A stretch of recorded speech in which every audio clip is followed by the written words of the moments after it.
دوسری شرط یہ ہے کہ دل کے ساتھ اقرار کرنا کہ میں مومن ہوں، میں ایمان لایا ہوں، اسلام قبول کیا ہے۔ یہ دل کے ساتھ اقرار بھی ضروری ہے۔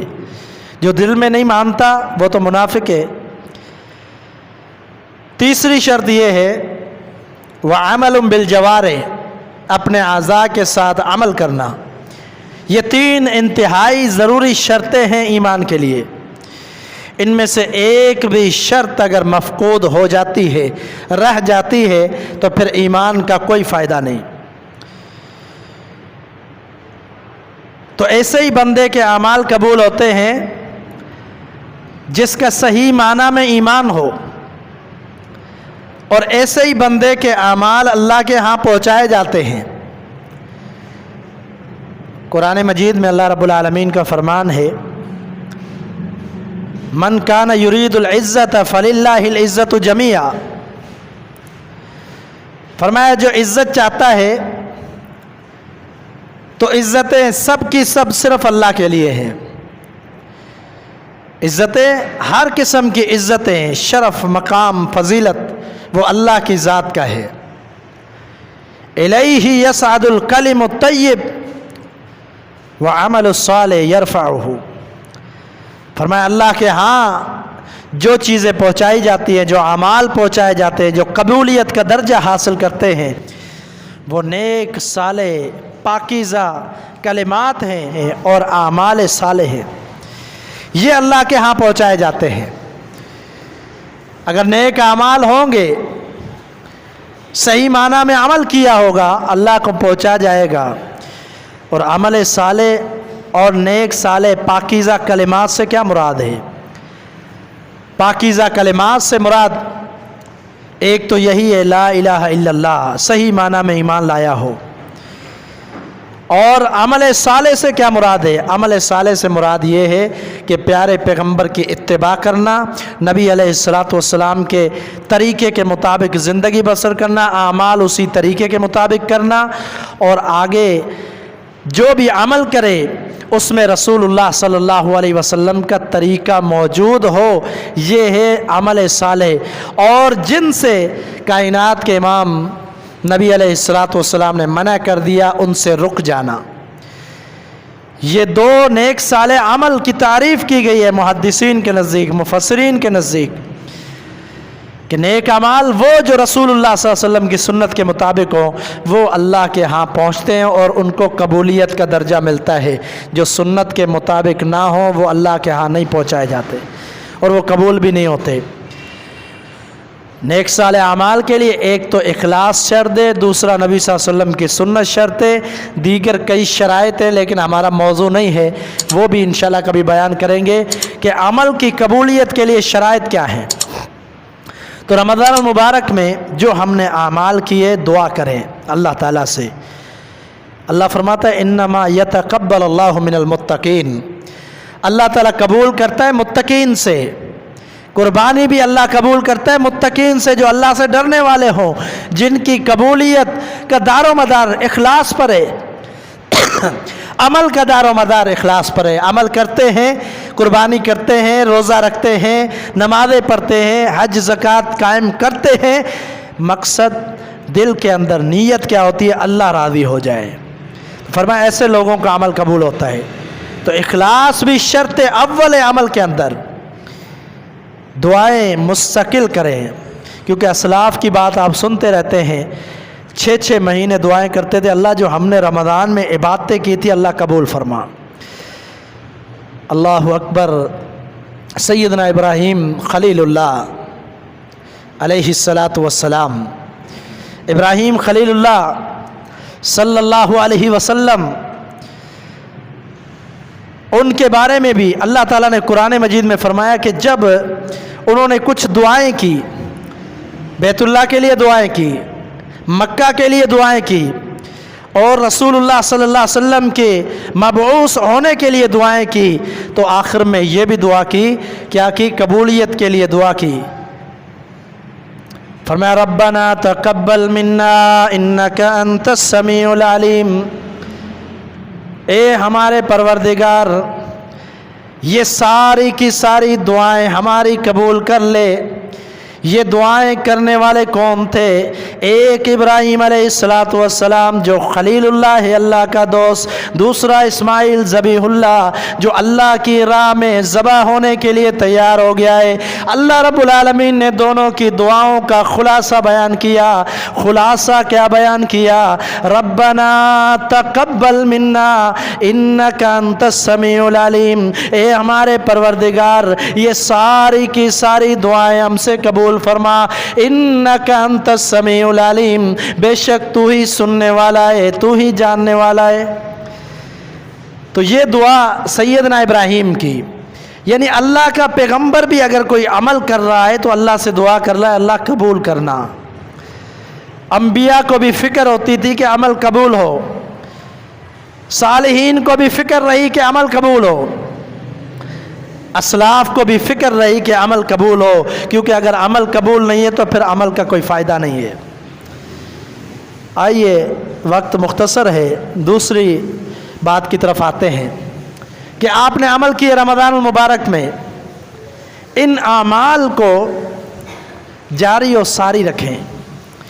ایسا نہیں ہے کہ آپ نے عمل کیا رمضان میں، پھر رمضان کے بعد آپ وہی روٹین پہ آ گئے، وہی اللہ کی نافرمانیاں، وہی پیارے پیغمبر کی نافرمانیاں، نماز سے دوری، مسجد سے دوری۔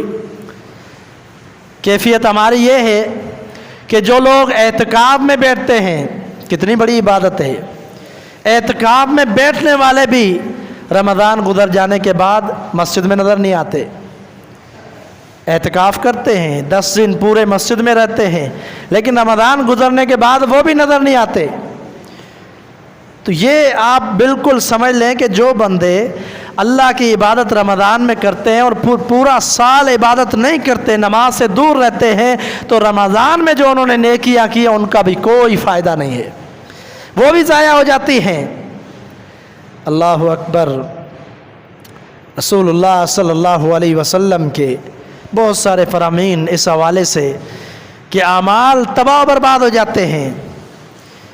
ایک حدیث کے الفاظ ہیں کہ رسول اللہ صلی اللہ علیہ وسلم نے فرمایا کہ جو لوگ کل قیامت کے دن بہت زیادہ اعمال لے کر آئیں گے، بہت زیادہ اعمال لے کر آئیں گے، لیکن ان کے کیا اعمال، ان کے کرتوت کیا ہوں گے، اخلاق کیا ہوں گے، لوگوں کے ساتھ معاملات درست نہیں ہوں گے، تو اس لیے اللہ تعالیٰ ان کی نیکیاں لوگوں کو دے دے گا، لوگوں کے گناہ ان کے ذمہ ڈال دے گا، ان کے سارے اعمال برباد ہو جائیں گے۔ تو عمل کی کرنے کے بعد ان کی حفاظت بھی ضروری ہے، اور پھر استقامت کے ساتھ عمل کیجیے۔ رسول اللہ صلی اللہ علیہ وسلم کی زندگی کے چند مثال میں آپ کے سامنے رکھوں گا، اور صحابہ اکرام کی مثالیں آپ کے سامنے رکھوں گا کہ عمل وہ کرتے تھے تو عمل ہمیشہ کرتے تھے۔ ایسا نہیں ہے کہ ایک دن عمل کیا پھر چھوڑ دیا، دوسرے دن عمل کیا پھر چھوڑ دیا، ایک دن نماز پڑھی پھر ہفتے کے بعد جمعہ پڑھا، یا پھر سال کے بعد عید کی نماز پڑھی اور پھر پورا سال غائب رہا۔ ایسا نہیں ہے، یہ کوئی ایمان نہیں ہے، یہ کوئی اسلام نہیں ہے۔ ایمان اور اسلام کیا ہے؟ یا ایھا الناس ادخلوا فی السلم کافہ، اللہ نے فرمایا کہ اے انسانوں داخل ہو جاؤ اسلام کے اندر مکمل، آدھے ادھورے اسلام کے اندر داخل نہ ہو، مکمل داخل ہو جاؤ، عمل کرو ہمیشہ۔ چند دن عمل پھر وہی نافرمانیاں، پھر عمل پھر وہی نافرمانیاں، ایسے عمل کا کوئی فائدہ نہیں۔ حتیٰ کہ اللہ تعالیٰ کا قرآن یہ کہتا ہے کہ جو بندہ توبہ کرتا ہے وَلَمْ يُصِرُّوا عَلَى مَا فَعَلُوا، فرمایا کہ اس کے لیے بھی شرط یہ ہے کہ جس بڑے گناہ سے، جس کبیرہ گناہ سے اس نے اللہ سے پکی سچی توبہ کی ہے، دوبارہ اس کی طرف نہ جائے۔ اگر دوبارہ جائے گا تو پچھلا بھی برقرار رہے گا، اس کی بھی معافی نہیں ہو سکتی۔ تو یہ معاملہ ہے شریعت کا کہ توبہ بھی کرو تو استقامت کے ساتھ کہ آئندہ یہ میں نے عمل نہیں کرنا، اور آئندہ اس سے بچنے، اتنا بچیں، اتنی بچنے کی کوشش کریں جتنی آپ کے اندر استطاعت ہے۔ ہاں پھر بھی بفرض و محال اگر پھر بھی خطا ہو جاتی ہے تو ہاں اللہ کے دروازے، اللہ نے توبہ کے دروازے کھولے ہوئے ہیں، لیکن شرط قائم کی ہے کہ وہ گناہ اس کے قریب دوبارہ نہیں جانا۔ تو عمل کی استقامت ضروری ہے۔ امام الانبیاء محمد رسولullah صلی اللہ علیہ وسلم آپ کی استقامت کا طریقہ کار کیا تھا؟ صحابی نے سوال کیا اللہ کے رسول صلی اللہ علیہ وسلم مجھے کوئی نصیحت کیجئے۔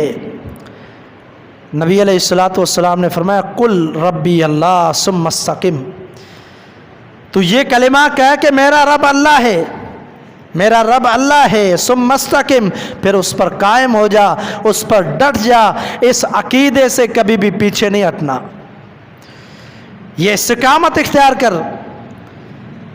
سیدہ عائشہ صدیقہ رضی اللہ تعالیٰ عنہ فرماتی ہے، صحیح بخاری کی حدیث ہے، ان احب الاعمال الی اللہ ادومها وان قل، فرماتی ہے کہ بے شک اللہ کے ہاں جو سب سے محبوب ترین عمل ہے وہ یہ ہے کہ عمل بھلے کم ہو لیکن وہ ہمیشہ عمل کیا گیا ہو۔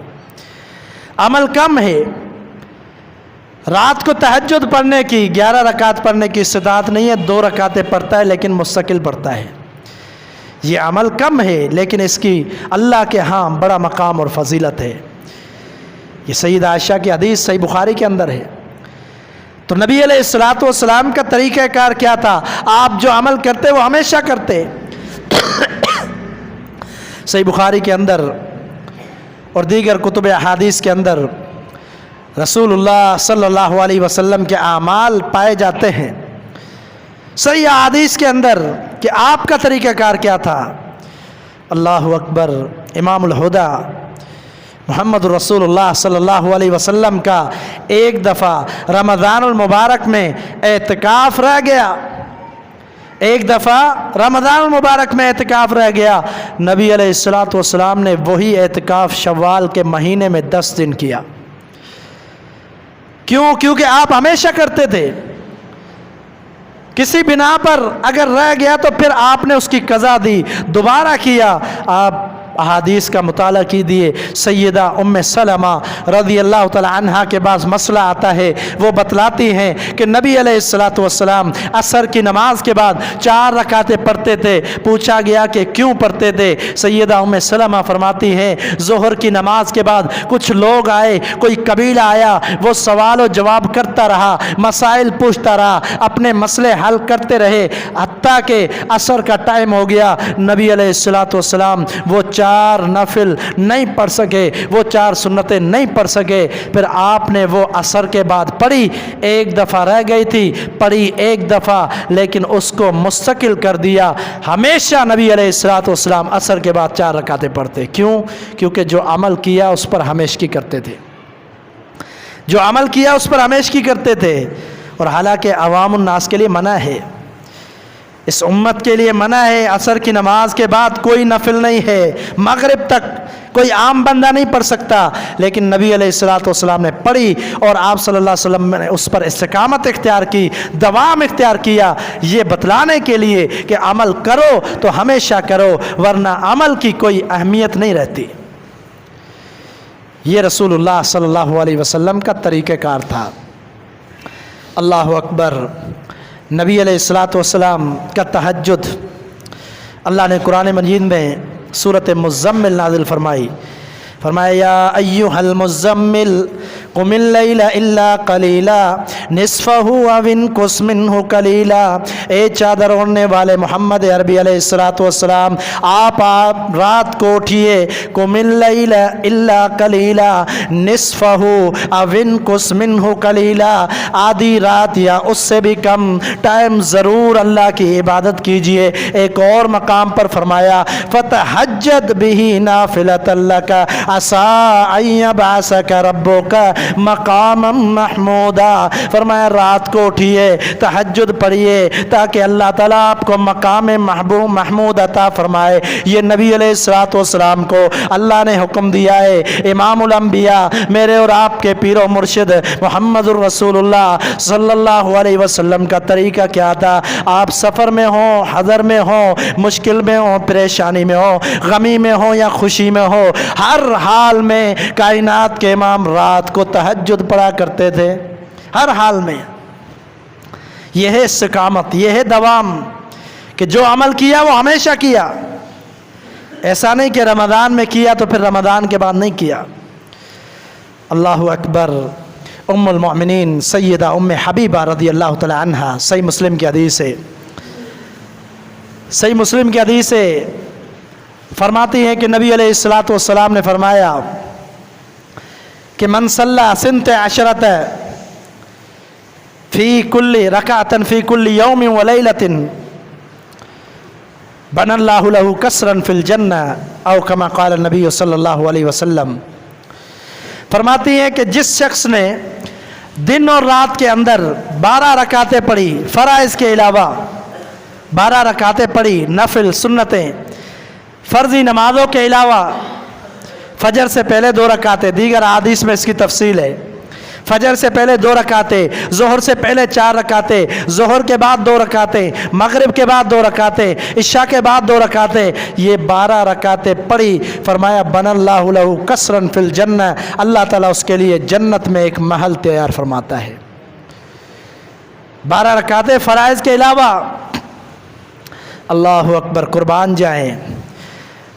فرماتی ہے ما ترکتہن منذ سمعتہن من رسول اللہ صلی اللہ علیہ وسلم، آپ کی ہر زوجہ ایسی عظیم خواتین تھی، دنیا کے لیے مثالیں قائم کر کے گئیں۔ سیدہ عائشہ کی زندگی کو دیکھیے، جو عمل کرتی تھی ہمیشہ کرتی تھی، احادیث کے اندر ملتا ہے جو بھی عمل کرتی وہ ہمیشہ کرتی تھی۔ یہاں بات ہو رہی ہے سیدہ ام حبیبہ رضی اللہ تعالی عنہا کی، فرماتی ہے ما ترکتہن منذ سمعتہن من رسول اللہ صلی اللہ علیہ وسلم، جب سے اللہ کے رسول صلی اللہ علیہ وسلم سے یہ حدیث میں نے سنی ہے، اس کے بعد آج تک کبھی 12 نفل میں نے ترک نہیں کیے۔ اللہ اکبر، کیسی پابندی تھی، ہم تو سنتوں کو بھی ادا نہیں کرتے۔ 12 نفل پابندی کے ساتھ سیدہ ام حبیبہ فرماتی ہے، یہ سمجھ لیجئے سیدہ ام حبیبہ فرماتی ہے تو پھر یقیناً دیگر خواتین، دیگر ازواج مطہرات جو نبی علیہ الصلوۃ والسلام کی ازواج تھی وہ بھی یہ عمل کرتی ہوں گی، ان کا بھی یہی طریقہ تھا کہ جو عمل کرتی تھی ہمیشہ کرتی تھی۔ صحابہ اکرام کا بھی یہی طریقہ تھا۔ سیدنا عقبہ بن عامر رضی اللہ تعالی عنہ، عقبہ بن عامر بڑے عظیم صحابی ہے، ایک عمل، بوڑھے ہو جاتے ہیں، بڑھاپے کے اندر نشانوں کے درمیان چہل قدمی کر رہے ہیں، تیر اندازی کے جو نشان لگے ہوتے ہیں ان کے درمیان چہل قدمی کر رہے ہیں۔ ایک تابعی جو ان کا شاگرد تھا اس نے کہا کہ آپ جو ہے بیمار ہو گئے، ابھی بزرگ ہو گئے، بڑی عمر ہو گئی، آپ کیوں اتنی مشقت والا کام کر رہے ہیں؟ فرماتے ہیں نبی علیہ الصلوۃ والسلام نے فرمایا کہ جس شخص نے رمی سیکھی، جس شخص نے جو ہے تیر اندازی سیکھی، تیر اندازی سیکھنے کے بعد بھول گیا یا اس پر عمل چھوڑ دیا، فرمایا اس نے میری نافرمانی کی۔ تو صحابہ اکرام کا یہ طریقہ کار ہوتا تھا کہ جو عمل کرتے چاہے بڑھاپے میں پہنچ جاتے، عمل پر استقامت، کبھی دوبارہ نافرمانی کی طرف نہیں جاتے تھے۔ امیر معاویہ رضی اللہ تعالیٰ عنہ کے دور کے اندر ایک صحابی سیدنا معاویہ رضی اللہ تعالیٰ عنہ کے ساتھ بیٹھا ہوا ہے، معاویہ رضی اللہ تعالیٰ عنہ کے ساتھ بیٹھا ہوا ہے۔ ایک تبصرہ کرنے والے نے تبصرہ کیا، اس کو دیکھا تو اس کی کیا تھی، یہ جو شلوار ہے، جو تہبند ہے وہ ٹخنوں سے اوپر تھا۔ تبصرہ کرنے والے نے اشارہ کیا، کہا یہ جو امیر المومنین کے ساتھ بندہ بیٹھا ہوا ہے یہ وہی شخص ہے کہ نبی علیہ الصلوۃ والسلام جب زندہ تھے آپ علیہ الصلوۃ والسلام نے اپنی زندگی میں اس شخص کے بارے میں یہ کہا تھا کہ یہ بندہ بڑا نیک ہے، لیکن اس سے بھی زیادہ نیک ہو جائے، اچھا ہو جائے اگر اپنی شلوار کو ٹخنوں سے اوپر کر لے اور اپنے بالوں کو سیٹنگ کر لے، اور بکھرے ہوئے بالوں کو نہیں بناتا، لمبے بال رکھے ہوئے ہیں ان کی سیٹنگ وغیرہ نہیں ہے، اگر ان کو کٹوا لے، ٹھیک ٹھاک ہو جائے، صفائی ستھرائی کے ساتھ رہے تو اور زیادہ نیک ہو جائے۔ تبصرہ کرنے والے نے تبصرہ کیا کہ یہ بندہ جو امیر المومنین کے ساتھ بیٹھا ہوا ہے اس کی شلوار ٹخنوں سے اوپر ہے، یہ وہی شخص ہے جس کے بارے میں نبی صلی اللہ علیہ وسلم نے فرمایا تھا آج تک اس کا عمل استقامت کے ساتھ موجود ہے، آج تک اس کے عمل کے اندر کوئی کمی نہیں آئی۔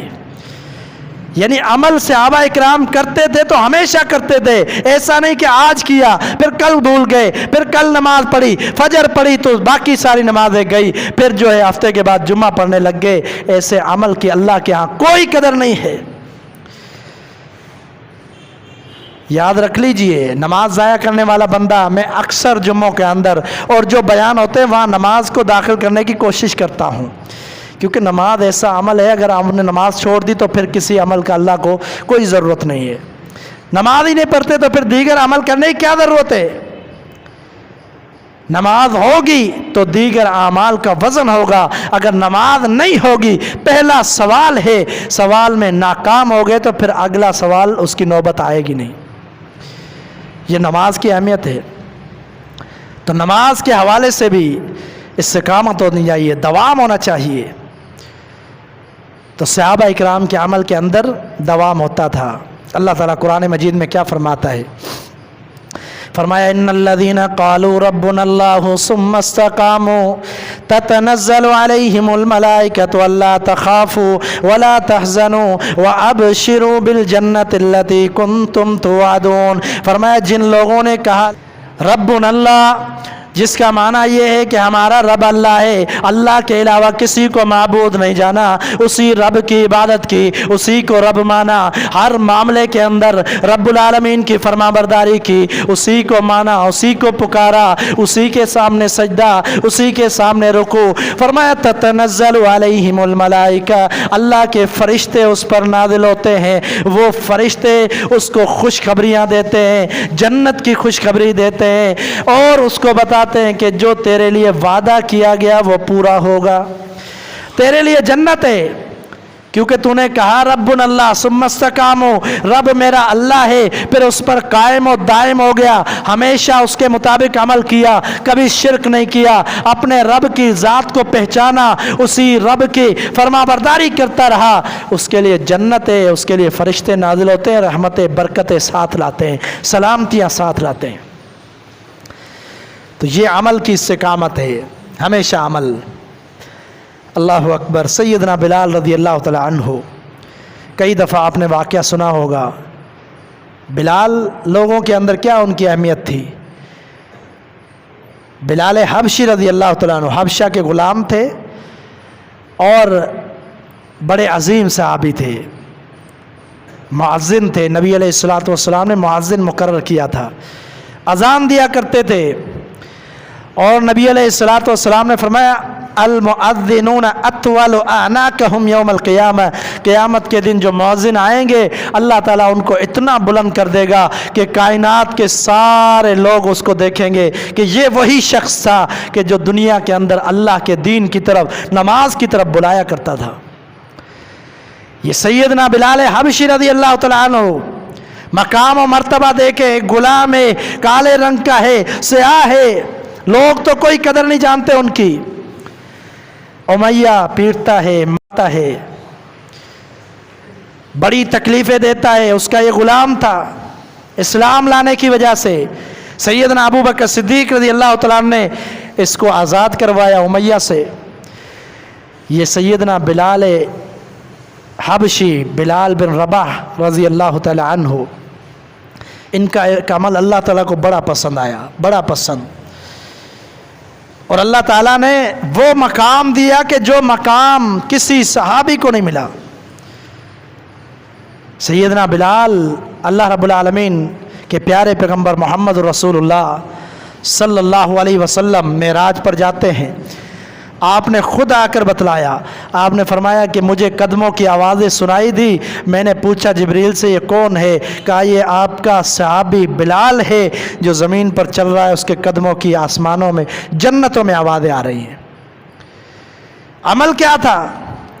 جب اتنی بڑی خوشخبری سنی، اتنی بڑی بات سنی تو صحابہ آ گئے، کہا بلال کیا بات ہے، اتنی بڑی تیرے لیے خوشخبری آئی ہے، اتنا بڑا تیرا مقام، وجہ کیا ہے؟ تو سیدنا بلال نے کہا کہ میں کچھ اور اپنی بڑائی بیان نہیں کرتا، اور میرا کوئی خاص کوئی اتنا عمل نہیں ہے، لیکن میں اتنی بات ضرور کروں گا کہ میرا یہ عمل ہے کہ جب بھی میرا وضو ختم ہوتا ہے، بے وضو ہو جاتا ہوں، وضو کرتا ہوں، نماز کا ٹائم ہو یا نہ ہو، نماز کا ٹائم ضروری نہیں، وضو کے ساتھ رہنا یہ بھی سنت ہے، نبی علیہ الصلوۃ والسلام کی سنت ہے وضو کے ساتھ رہنا. اور ایسے بندے پر شیطان کے حملے بھی کم ہوتے ہیں جو اکثر وضو کی حالت میں رہتا ہے، پاک طاہر رہتا ہے. تو سیدنا بلال نے کہا کہ میں وضو کرتا ہوں، جب بے وضو ہو جاتا ہوں اور اس کے ساتھ ساتھ ایک عمل کرتا ہوں، تحیت الوضو، وضو والی نفل پڑھ لیتا ہوں. یہ میرا عمل دوام کے ساتھ ہے، ہمیشہ یہ عمل کرتا ہوں. ہو سکتا ہے اسی وجہ سے مجھے یہ اللہ تعالیٰ نے مقام دیا ہو. قربان جائیں، صحابہ اکرام کا یہ عمل تھا. سیدنا بلال بن رباح رضی اللہ تعالیٰ عنہ، مقام، مرتبہ، فضیلت میں آپ کے سامنے کیا بیان کروں. یہ ہے بلال حبشی جو لوگوں کے سامنے کوئی قدر و منزلت نہیں رکھتے تھے. اس وقت لوگ سمجھتے تھے یہ غلام ہے، یہ حبشہ کا، یہ کالے رنگ کا ہے، اس کو کون پسند کرے گا. لیکن اللہ نے یہ مقام اور مرتبہ دیا سیدنا بلال کو. تو صحابہ اکرام کے عمل کے اندر استقامت، عمل ہمیشگی والا تھا، اس لیے اللہ تعالیٰ نے ان کو مقام اور مرتبہ دیا. آپ کو کئی واقعات مل جائیں گے صحابہ اکرام کے کہ جب انہوں نے عمل کیا تو عمل ہمیشہ کیا، یہ نہیں کہ ایک دن کیا یا رمضان میں کیا پھر چھوڑ دیا. تو دعوت فکر یہی ہے کہ صحابہ اکرام اور خاص طور پر محمد رسول اللہ صلی اللہ علیہ وسلم کا یہ طریقہ ہے کہ آپ علیہ الصلوۃ والسلام کی سنت ہے کہ آپ جو عمل کرتے تھے وہ ہمیشہ کرتے تھے، چاہے وہ فرضی عمل ہو، نفلی عمل ہو، نفلی عبادت ہو یا سنت ہو، تو وہ ہمیشہ کرتے تھے. اور نبی علیہ الصلوۃ والسلام نے اسی کی طرف دعوت دی ہے. یہ یاد رکھیے یہ جملے میرے کہ اگر آپ نے عبادتیں کی ہے، ریاضتیں کی ہیں، رمضان میں بڑی محنت کی ہے، لیکن رمضان کے بعد آپ دوبارہ اسی روٹین پر آ گئے، نہ نماز پڑھتے ہیں، نہ نفلی کوئی عمل کرتے ہیں، نہ کوئی اچھا عمل، برائیوں کے اندر دوبارہ چلے گئے، تو آپ نے اپنے رمضان کی ساری نیکیوں پر پانی پھیر دیا. خود آپ نے اپنے ساتھ زیادتی کی، اپنے اعمال کو برباد کر دیا.